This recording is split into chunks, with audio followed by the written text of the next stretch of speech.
خدا کی موجودگی کا تجربہ۔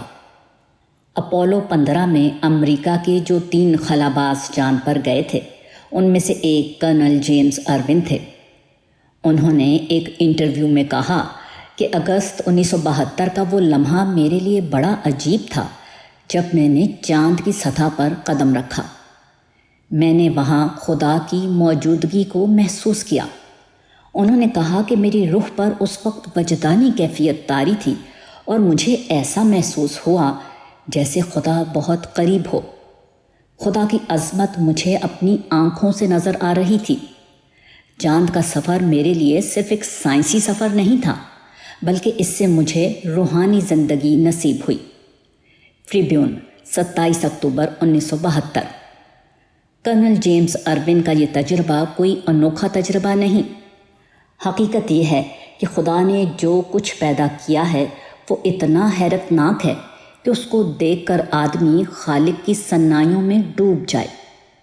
تخلیق کے کمال میں ہر آن خالق کا چہرہ چھلک رہا ہے، مگر ہمارے گرد و پیش جو دنیا ہے اس کو ہم بچپن سے دیکھتے دیکھتے عادی ہو جاتے ہیں۔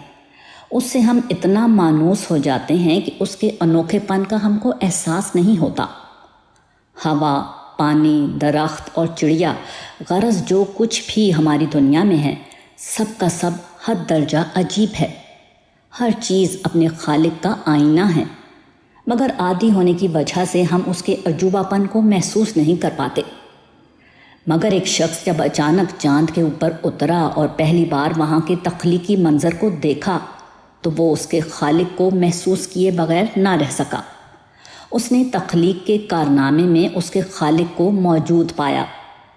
ہماری موجودہ دنیا میں جس میں ہم رہتے ہیں یہاں بھی خدا کی موجودگی کا تجربہ اسی طرح ہو سکتا ہے جس طرح چاند پر پہنچ کر کرنل ارون کو ہوا، مگر لوگ موجودہ دنیا کو اس استجابی نگاہ سے نہیں دیکھ پاتے جس طرح چاند کا ایک نیا مسافر چاند کو دیکھتا ہے۔ اگر ہم اپنی دنیا کو اس نظر سے دیکھنے لگیں تو ہر وقت ہم کو اپنے پاس خدا کی موجودگی کا تجربہ ہو۔ ہم اس طرح رہنے لگیں جیسے کہ ہم خدا کے پڑوس میں رہ رہے ہیں اور ہر وقت وہ ہماری نظروں کے سامنے ہیں۔ اگر ہم ایک اعلیٰ درجے کی مشین کو پہلی بار دیکھیں تو فی الفور ہم اس کے ماہر انجینئر کی موجودگی کو وہاں محسوس کرنے لگتے ہیں۔ اسی طرح اگر ہم دنیا کو اور اس کی چیزوں کو گہرائی کے ساتھ دیکھ سکیں تو اسی وقت ہم وہاں خدا کی موجودگی کو پا لیں گے۔ خالق ہم کو اس طرح نظر آئے گا کہ ہم خالق اور تخلیق کو ایک دوسرے سے جدا نہ کر سکیں۔ موجودہ دنیا میں انسان کی سب سے بڑی یافت یہ ہے کہ وہ خدا کو دیکھنے لگے، وہ اپنے پاس خدا کی موجودگی کو محسوس کر لے۔ اگر آدمی کا احساس زندہ ہو تو سورج کی سنہری کرنوں میں اس کو خدا کا نور جگمگاتا ہوا دکھائی دے گا۔ ہرے بھرے درختوں کے حسین منظر میں وہ خدا کا روپ چھلکتا ہوا پائے گا۔